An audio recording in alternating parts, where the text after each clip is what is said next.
다시 반갑게 뵐 수 있게 하신 하나님께 감사드립니다. 신약 성경 전체에 부활하신 예수님께서 40일 동안에 사람들에게 나타나신 그 기록들은 바울을 포함해서 전부 12번 나옵니다.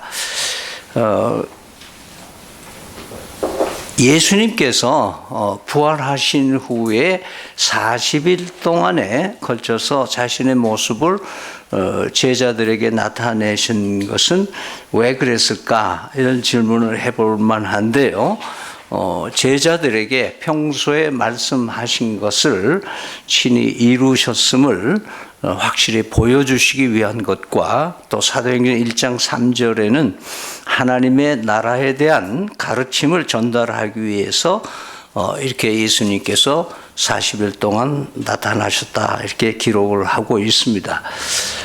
제가 12가지를 쭉 짚어 얘기를 하면은 안식 후 첫날에 무덤가에서 막달라 마리아에게 또 무덤에 갔던 여인들에게 그리고 오늘 3일째 되는 날 엠마오로 가는 두 제자에게 또 베드로에게 도마가 결석한 상태에서 10제자에게 도마를 포함한 11제자에게 갈릴리 호수에서 고기 잡던 7제자에게 또 갈릴리 산에서 11제자에게 500여 명의 성도들에게 야고보에게 부활 후 40일 만에 감난산에서 승천하시면서 나타나시고 다메섹 도상에서 사울에게 나타나셨습니다.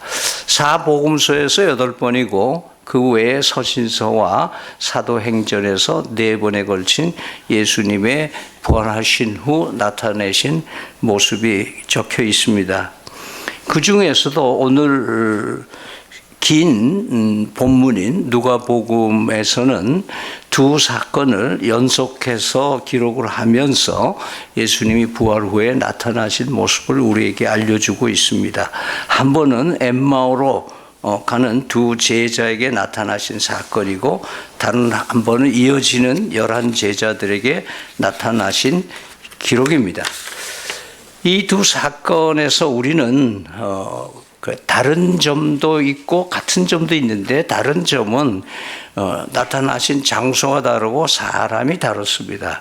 그런데 누가가 이것을 기록을 하면서 특별히 이들에게 나타나신 예수님의 모습 가운데에서 오늘 우리가 깊이 묵상할 수 있는 것은 이들이 공통점이 있다. 두 사건의 어떤 공통점을 우리에게 말해주고 있는데 그 첫째가 예수님의 이들에게 나타나신 그 사건은 사람의 계획이나 의도가 아니고 순전히 예수님께서 계획하시고 예수님께서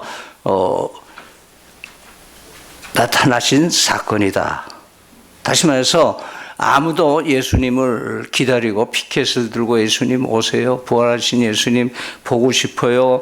이렇게 얘기한 적은 없는데 예수님이 임재하셨다. 그래서 예수님의 임재는 인간의 요구나 의도에 있지 않고 순전히 예수님의 의지에 따라서 임재하신다는 원리를 우리에게 말해주고 있습니다. 이 말씀은 바로 하나님의 주권은 하나님의 고유의 권한이 있기 때문에 비밀의 경륜이긴 하지만 우리에게 나타나신 은혜를 끼치실 때는 하나님의 주권 하에서 우리에게 가장 적절한 시간에 적절한 때에 적절한 곳에서 우리와 함께 하시는 주님이신 것을 우리에게 말씀해 주고 있습니다. 따라서 우리는 신앙생활을 하면서 때때로 우리의 의견 또는 내 아이디어를 하나님께 제공하는 것 같은 신앙생활을 할 때가 많습니다.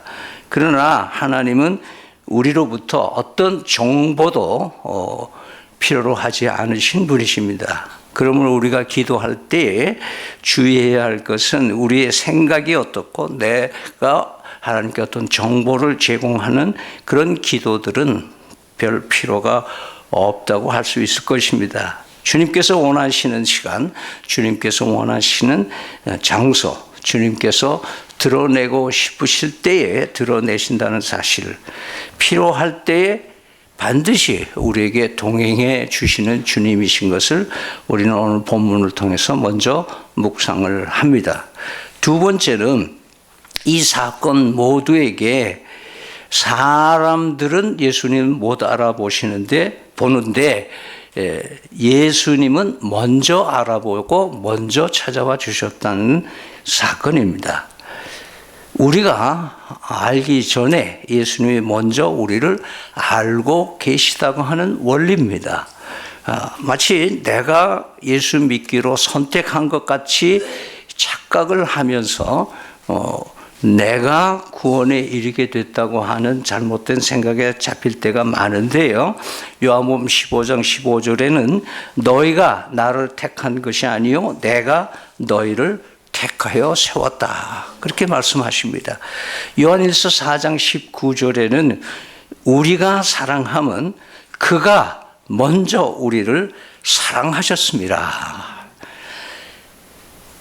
우리 인간은 죄로 말미암아서 예수님을 알아볼 수 있는 원초적 능력을 상실해버린 존재입니다. 요한복음 9장에 보면은 나면서부터 맹인이 된 사람이 예수님을 만나서 눈을 뜨는 장면이 나옵니다. 이 스토리에서 상당히 긴 시간 바리새인들이 예수님께 깐죽거리면서 맹인에 대한 얘기들을 합니다. 그럴 때 예수님께서 하신 말씀은 너희는 본다고 하지만 실은 못 보고 있고 못 본다고 하는 이 사람은 지금 보고 있다.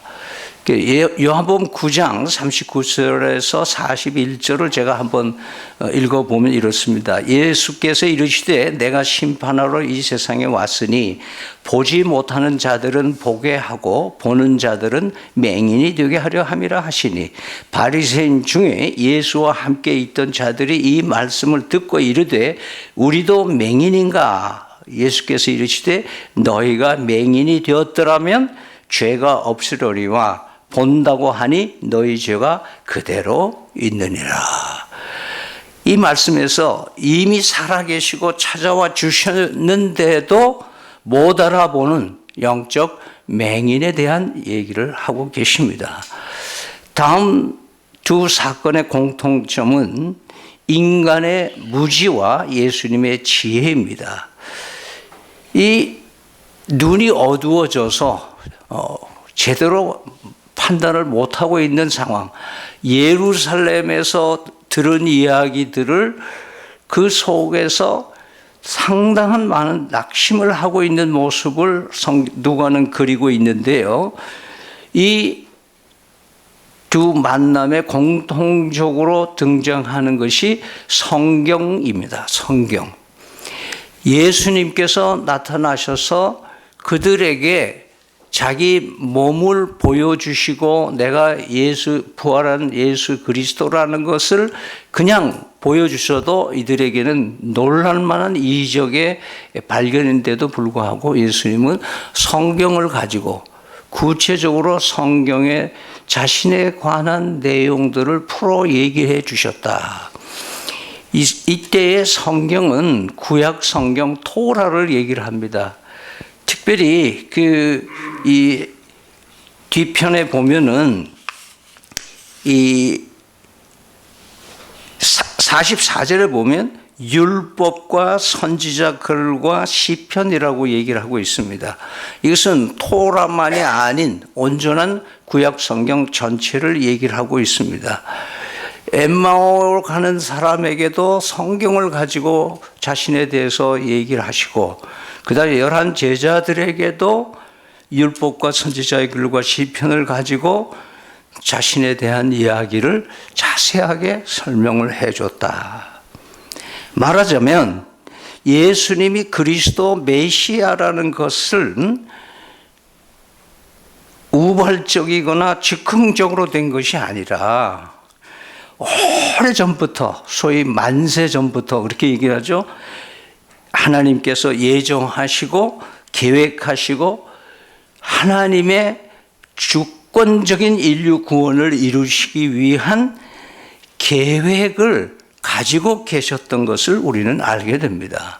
그래서 예수님이 성경 말씀을 통해서 자신의 죽음과 부활에 대한 얘기를 풀어주셨다. 자, 그렇다면 우리가 여기서 알 수 있는 것은 흔히들 예수님 스토리는 신약에 기록되어 있다 생각을 하는데 예수님은 예수님 자신에 대해서 구약 성경을 가지고 다 설명이 가능했었다라는 얘기가 나옵니다. 그러니까 J. Barton Payne이라고 하는 개혁신학대학원의 구약학 교수는 말하기를 구약에는 총 1817개의 예언이 있는데 그중에 7.4%에 해당하는 136개가 메시아 예언이다. 이렇게 얘기를 했습니다. 근데 또 더 나아가는 학자가 한 분이 있습니다. 스코틀랜드의 구약학자 데이비드 머레이라고 하는 사람은 Jesus on every page of Old Testament, 예수님은 모든 구약성경 매 페이지에마다 예수님에 대한 기록이 있다. 이렇게 얘기를 합니다. 자, 오늘 본문에 의하면 오히려 예수님께서는 성경에서 자신의 죽음과 부활을 비롯하여 메시아 그리스도 되심에 대한 확실한 근거들을 구약 성경으로부터 한 조목 한 조목 두 사람에게 확증하셨음을 알 수가 있는데요. 또 그 과정에서 엠마오에 가던 이 두 사람의 마음에 특별한 현상이 일어나는데 그 마음이 불타는 듯 뜨거워졌다. 이 fire on their heart, 그들의 심령이 뜨거워졌다. 하나님께서 말씀으로 예수 그리스도를 증언해 주셨던 구약 성경을 풀어주는 가운데 이들의 마음이 뜨거워졌다. 이 말에는 뭐의 반대 말인가 하면 누가가 그 두 사람이 엠마오로 가는 도중에 있는 사람의 심경과는 전반대, 굉장히 실망하고 절망하고 있는 가운데에 이들에게 불타는 뜨거운 마음, 열정을 가지게 됐다. 그래서 성경에는 이 예루살렘에서 이 엠마오까지는 약 7km, 우리 20여리 정도 되는 우리 교회에서부터 광복동까지 가는 그런 거리를 단번에 뛰어가서 더디 믿는 제자들에게 가서 이 예수 그리스도를 직접 만난 이야기를 이 두 사람이 하는 장면을 우리는 볼 수가 있습니다. 말하자면 비전문가에게 나타나셔서 전문가들에게 놀라운 정보를 제공하고 있는 모습이었습니다. 여기서 우리는 잠시 엠마오의 두 사람 중에 한 사람은 글로바라고 실명이 되어 있는데 다른 한 사람은 익명으로 되어 있습니다. 그래서 많은 사람들이 이 글로바의 아내가 아닐까 또는 글로바의 장인이 아닐까 이런 얘기들을 하고 있는데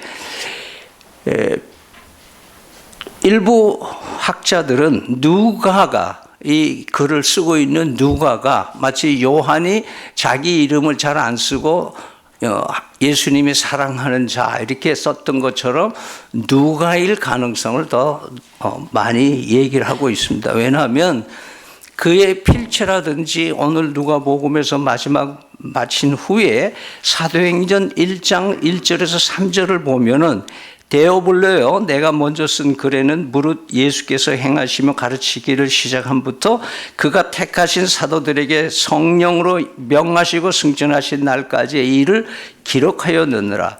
그가 고난받으신 후에 또한 그들에게 확실한 많은 증거로 친히 살아계심을 나타내사 40일 동안 그들에게 보이시며 하나님 나라의 일을 말씀하시니라. 이렇게 사도행전에서 얘기한 걸로 보아서 누가일 가능성이 크다. 이게 사실 누구냐가 별로 중요하지는 않습니다. 그러나 우리가 알 수 있는 것은 이 두 사람은 12 제자에 들어가지는 않습니다.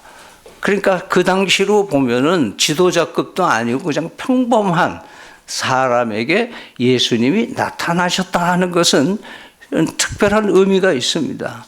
따라서 예수님은 어떤 특정한 계급의 사람들의 독점될 수 있는 분이 아니다. 그 사람에게만 해당하는 은총이 아니라 누구에게나 찾아가 주시는 예수님의 모습을 우리는 본문에서 봅니다. 그러면서 성경을 알려줬다라고 하는 마음으로 그들의 마음에 뜨거워졌다 하는 것의 뒤의 의미를 알아야 되는데, 성경을 믿게 됐다는 게 아니에요. 성경을 의심 없이 믿게 됐다. 성경을 통해서 예수님이 죽으시고 부활하신 것을 믿게 됐다.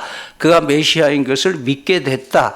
이런 뜻보다는 우리에게 허락하신 그 성경 말씀을 우리에게 허락하시는 하나님을 믿게 됐다.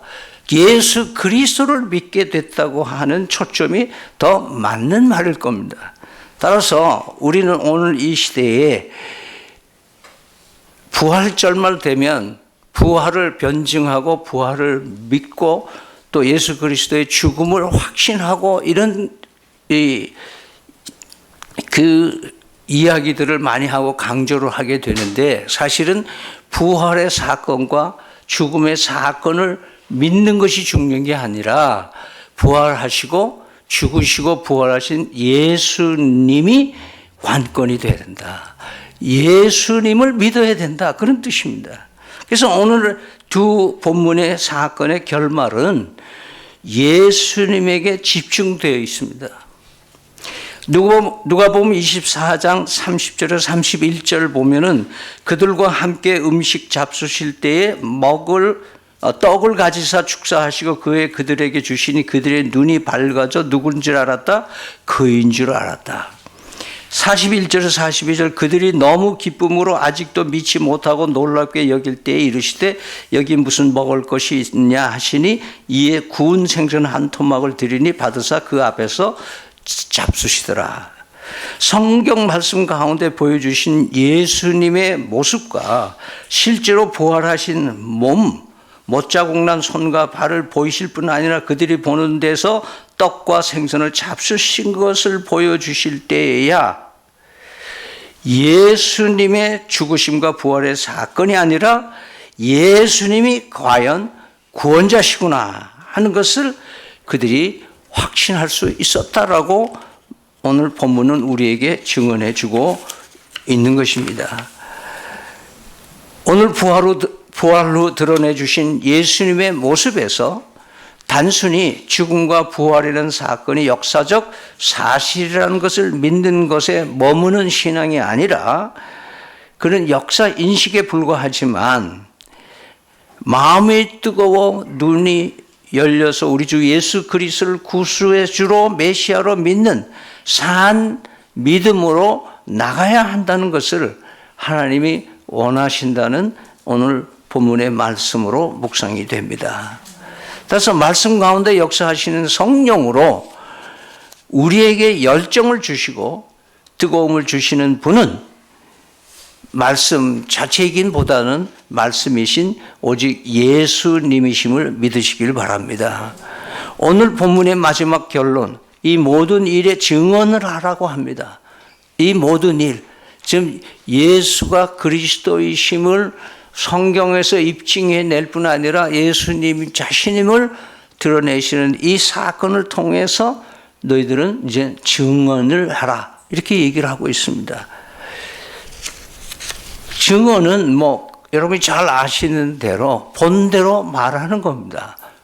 보지 않는 사람은 말할 수가 없고, 증언을. 그래서 교통사고 나면 가끔 프랑카드에다가 목격자를 찾습니다. 그리고 사례를 하겠습니다. 그런 프랑카드들 보시죠. 본 사람, 증언하는데 매일매일. 그래서 우리의 삶 속에서 증언은 무엇으로 하느냐? 하나님이 아들 예수 그리스도를 통해서 임마누엘의 약속을 성취하신 오늘 매일매일 하루하루를 주님께서 나와 동행하신다는 것을 알릴 수 있어야 된다. 여기서 동행이란 말을요, 엠마오의 가고 있는 사람들과 예수님이 동행하셨습니다. 이 사람들은 자기들은 의식하지 못하는 시간 동안에도 같이 동행하셨다고 얘기를 하고 있습니다. 예수님 당시에는 배를 타지 않고서는 거의 100% 걸어 다녔습니다. 그러니까 예수님은 제자들과 함께 3년 동안 어떻게 했을까요? 걸어 다니셨어요. 걸어 다니시면서 잡수시기도 하고 같이 주무시기도 하고 사건과 어떤 여러 가지 체험들을 하면서 제자 훈련들을 하셨어요. 그래서 동행하신다는 것은 대단히 중요합니다. 그래서 임마누엘이라고 하는 이 의미는 예수님이 탄생하기 700년 전 이사야 선지자를 통해서 7장 14절에 아기를 낳을 텐데 이름을 임마누엘이라 하라. 그래서 그 임마누엘이라고 하는 그 약속을 예수님의 탄생 시에 완성하셨어요. 이루셨는데 그때는 인간으로 오셨기 때문에 뭐예요? 시공간의 제한을 받으면서 임재해 계신 3년 동안의 예수님의 생애입니다. 그러면서 예수님께 부활하시고 40일 동안에 그들에게 나타내시면서 무소불위에 언제든지 누구에게나 어떻게 나타나시는 그런 예수님의 모습을 실제 40일간 보여주시면서 40일간 보여주시면서 마지막 부분에서 너희들은 예루살렘에서 기다리고 있어라. 성령이 임하시면 너희가 권능을 받고 땅끝까지 이런 내 증인이 될 때가 증인이 되게 하겠다. 증인이 되라. 그럴 때 예수님이 오순절 다락방에서 성령이 강림하심으로써 예수님이 임재를 완성하신 거예요. 마태복음 28장 마지막 절에 내가 너희와 함께 땅끝까지 함께 하리라고 하는 이 약속을 성령 강림 사건을 통해서 완수하시는 거예요. 그러니까 예수님의 임재는 이미 예수를 믿는 사람에게 와 있는 줄 믿으시길 바랍니다. 그분은 여러분이 의식하든 의식하지 않든 함께 동행하는 줄 믿으시길 바랍니다. 나와 함께 하시는 거예요. 그러니까 무당들 신내림처럼 하나님 성령 강림하소서 막 이렇게 부르실 필요가 없어요. 이미 나와 함께 계시는 약속을 죽음과 부활을 통해서 성령 강림을 통해서 완수해 주셨기 때문에 우리와 함께 있는 줄 믿으시길 바랍니다. 그러니까 우리가 동행하시는 거예요. 우리가 함께 해주시는 거예요. 그래서 신앙생활은 자주 말씀드리지만 엄격하게 내가 24시간 동안에 하나님의 임재를 얼마나 느끼며 살아가느냐 이거예요. 그래서 바울 사도가 말하는 쉬지 말고 기도하라고 하는 것은 동행하시는 예수님과 늘 나 지금 밥 먹습니다. 어디 갑니다. 어디 내 마음이 지금 흔들립니다. 계속 대화를 가능케 하시는 예수님이심을 믿으시길 바랍니다. 그럼 우리와 함께 계시는 거예요. 그러면서 우리 놀라운 것은 예수님이 부활하시고 40일 동안 나타나신 건 500여 명에 나타난 사건을 제외하고는 전부 몇 사람들에게 소수에게 나타나셨어요. 이것은 뭐를 반증하냐면 예수님은 인기인이 아니셨기 때문에 무리들이 없었어요. 그리고 무리들에게 나타나시지 않으셔요. 언제나 소수에게 더디 믿지만 또 그 의리도 없는 제자들이지만 그들에게 나타나셨어요. 왜? 끝까지 사랑하시는 예수님이 그들을 통해서 역사하시기로. 그러면서 여러분, 대중은요, 민중은 책임이 없습니다. 그래서 예수님은 대중을 상대 안 하시는 거예요. 수많은 사람들을 한꺼번에 딜하지 않으시는 거예요.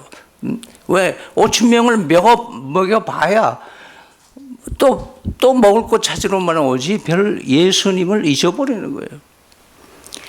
여러분이 잘 아시지 않습니까? 예루살렘 입성하실 때에는 호산나 왕이여 왕이여 우리 왕이여 막 이렇게 함성을 하던 사람이 일주일도 안 돼가지고 십자가에 못 박으라 십자가에 못 박아 죽으라 예수를 그렇게 십자가에 못 박으라고 외치는 그 동일한 무리들입니다. 최근 우리나라 정치가 정치력을 잃어버리고 법치도 흔들리면서 대중들의 움직임으로 나라가 좌우되려고 하는 위기까지 가고 있습니다. 소위 때법이 세상을 지배하려고 하고 있습니다. 그러나 주권은 하나님께 있고 하나님으로부터 나오는 줄 믿습니다. 이 백성들이 좌고 우고 하면서 흔들리는 이 위기의 모습을 보면서 예수님이 임재하는 것은 어디에 임재하느냐? 여기에 교계까지 합류해서 교회의 본질을 잊어버리고 아픈 흑사려고 역사로 가고 있는 모습은 참으로 기가 차지 않을 수가 없습니다. 자, 그러면서 우리는 예수님이 오늘 나와 함께 계시는 예수님 없이는 살 수 없는 나의 이 순간순간의 삶을 오늘 말씀을 통해서 묵상하면서 우리의 삶 속에 24시간 주님의 임재가 나에게 시료를 발생하도록 하는 건 뭐냐? 그것이 바로 믿음이라는 거예요. 그래서 예수 그리스도를 믿는 믿음은 하나님 아들 예수 그리스도와 내가 하루를 늘 동행하고 있다. 사실 찬송가를 이렇게 제가 통계는 안 잡아봤는데요. 찬송가를 여러분 보면은 대부분 예수님과 나와를 거리 관계로 다 찬송이 되어 있습니다. 내 주를 가까이 하게 하면 우리가 뭘 가까이 한다는 그 거리감으로 얘기를 하고 있는데 사실 성경을 오늘 같은 말씀을 묵상해 보면은 예수님은 우리와 함께 계신다. 그래서 인티메이시라 그래요. 아주 긴밀한 관계로 가요. 내가 너를 결코 떠나지 않게 하리라. 내가 너와 함께 한다. 이 메시지가 오늘 이 부활 후에 예수님께서 엠마오로 가는 제자에게 나타나실 때와 또 11제자에게 나타나서 하신 말씀의 총화가 즉 그런 우리 그리스도인의 삶의 증언은 뭘 증언하는가? 우리의 삶에서 뭐가 드러내지고 있는가? 그러면은 주님이 나와 함께 계신다. 제가 좀 속된 표현인지 몰라도 여러분 개를 키워본 사람들은 개를 데리고 자기 동네에서 좀 벗어나면요 그 개는 주인의 다리를 왔다 갔다 합니다. 타지에 가면은 절대 멀리 가질 않아요. 왜? 주인과 함께 있어야 안전한 걸 아는 거예요. 우리는 이 땅에 험한 세상, 하루하루 가치가 변화되는 이상한 세상에 살고 있지만 하나님의 주권을 믿는 그리스도 예수를 나의 구주로 믿고 살아가는 사람에게 오늘 함께 동행하시는 분이 함께 계시기 때문에 두려움이 없는 줄 믿습니다. 자주 말씀드리지만은 사후가 결정된 사람들이 노후 걱정하면서 인생을 낭비할 필요가 있어요? 여러분의 우리의 삶을 하나님이 최선으로 알고 계세요. 예루살렘의 반대 방향으로 가고 있는 엠마오 두 사람에게 나타나신 그 예수님, 11제자가 그 많은 여인들과 많은 사람들이 증인들이 예수님 부활하셨다고 얘기하는데도 못 믿겠다고 생각하고 오늘 본문에서도 보니까는 유령인가 그렇게 생각할 정도로 아둔했던 것이 제자들입니다. 그런데 예수님이 약속하신 성령 하나님, 예수 그리스도의 성령 하나님이 그 마음속에 강림하시면서 예수님의 동행하심으로 인하여 얼마나 용기 있는 제자들의 삶이 됐는지 우리는 사도행전을 통해서 충분히 증언이 되리라고 믿습니다. 여러분, 하나님이 오늘도 여러분과 24시간 동행하는 줄 믿으시길 바랍니다. 늘 나는 예수님을 인지하지 못할 때가 있지만 주님은 나를 언제나 먼저 사랑하시고 먼저 택하시고 먼저 나를 가장 탑으로 생각하시는 주님이 계시는 줄 믿고 찬양하며 부활 후에 우리의 삶을 더 풍요롭게 하나님 앞에 드려지는 삶이 되시기를 기원 드립니다. 하나님, 저희들 미련한 것들 더디 믿습니다. 이미 와 계시는데도 알아뵙지도 못하고 너무 멀리 있는 것만 같을 때가 너무 많았는데 하나님, 오늘 저희와 함께 계셔 주셔서 감사합니다. 앞으로는 동행하는 사람, 같이 예수님과 함께 걸으며 저희들과 함께 보폭을 맞춰서 걸어주시는 예수님 은혜 가운데 찬송하며 승리해 살아나가는 저희들 되게 도와주시옵소서. 지금은 우리 주 예수 그리스도의 은혜와 살아계신 하나님 아버지의 극진하신 사랑과 성령의 교통하심이 오직 예수 그리스도와 동행하며 주님의 증인의 삶을 살아내기를 다짐하는 드레핀 믿음 전교의 교우들 머리 위에와 그 권속들 위에 지금부터 영원토록 함께 계실지어다. 아멘.